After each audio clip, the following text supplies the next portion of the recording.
There is a specific kind of coldness that settles in the chest when you realize you are truly alone. You feel it before you can explain it. The room shifts. Conversations lower when you enter. Smiles look practiced. Energy tightens. You are no longer inside the circle. You are the subject of it. Most people panic here. The human brain is wired for belonging.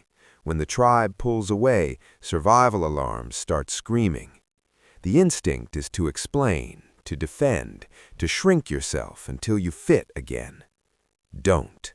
When resistance rises around you, it usually means one thing. You've moved. Growth disturbs comfort. Ambition irritates complacency. Discipline exposes laziness. You're not being attacked for weakness.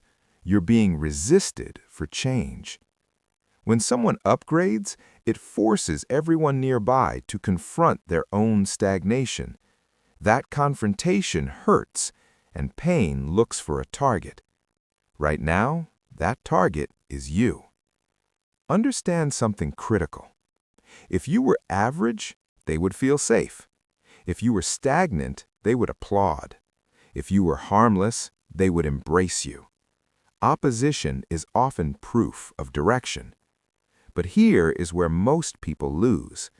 They try to win the argument. They try to clear their name.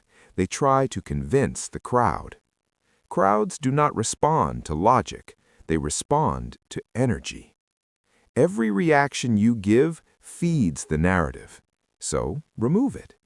Silence is not surrender. Silence is leverage.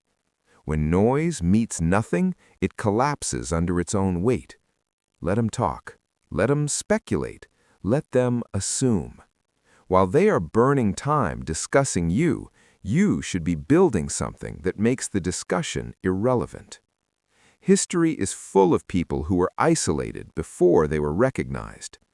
Niccolo Machiavelli wrote his most influential work after exile and humiliation, stripped of power, publicly disgraced, alone. He didn't beg for re-entry. He built something that outlived his enemies. 50 Cent was rejected, shot, and blacklisted before he dominated the charts. Rejection became rehearsal. Steve Jobs was fired from his own company before returning stronger and reshaping an industry. The pattern is simple. Isolation sharpens, comfort dulls.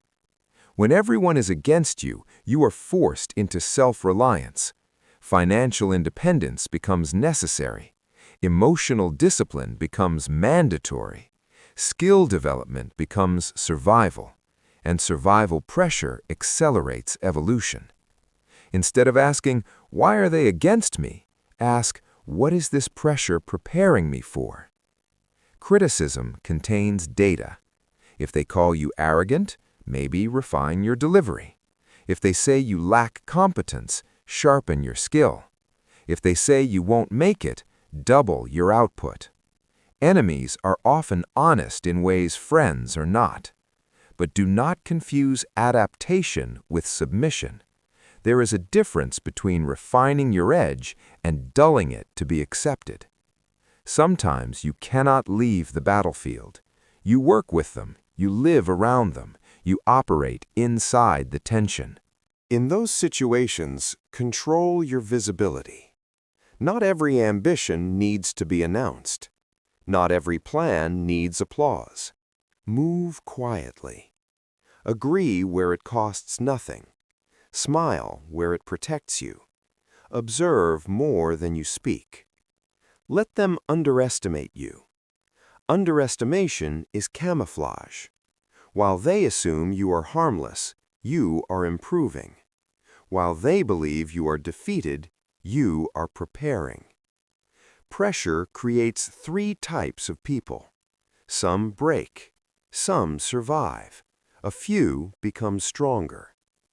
Nassim Nicholas Taleb calls this anti-fragility. Fragile things shatter under stress. Robust things endure stress. Anti-fragile things grow because of it. Your goal is not to endure hatred. Your goal is to convert it. Turn exclusion into focus. Turn mockery into fuel. Turn doubt into discipline. There is also a psychological truth most people miss. Groups are rarely united by loyalty. They're united by a common enemy. Remove yourself as the emotional target, and internal fractures appear. Stay still long enough, and you will watch the alliance dissolve. But never chase revenge. Revenge is reactive. Victory is strategic. The only response that truly works is disproportionate success. Not louder arguments, not public battles, results. Imagine a year from now. Stronger body, sharpened mind, independent income, calm presence. Polite, unbothered, unavailable for drama. That hurts more than retaliation, because it proves something undeniable. They did not stop you. They did not define you. They didn't even matter. There is a final shift you must make. Stop wishing it were easier. Resistance is not punishment, it is refinement. Air resistance allows a plane to lift. Muscle tears allow growth.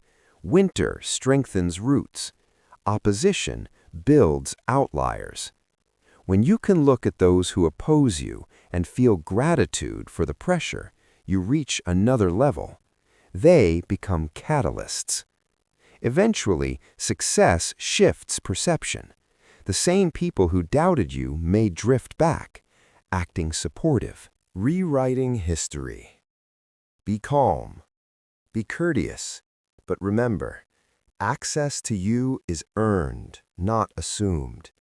You are not obligated to reopen doors that were slammed in your face. Winning when everyone is against you is not about domination. It is about independence. It is about standing alone without collapsing. It is about building so solidly that no external opinion can destabilize you. One day you will look back at this period, the silence, the tension, the isolation, and you will realize it was the forge. You were not being buried, you were being tempered. They are the crowd, you are the outlier, and that difference is the only victory that lasts.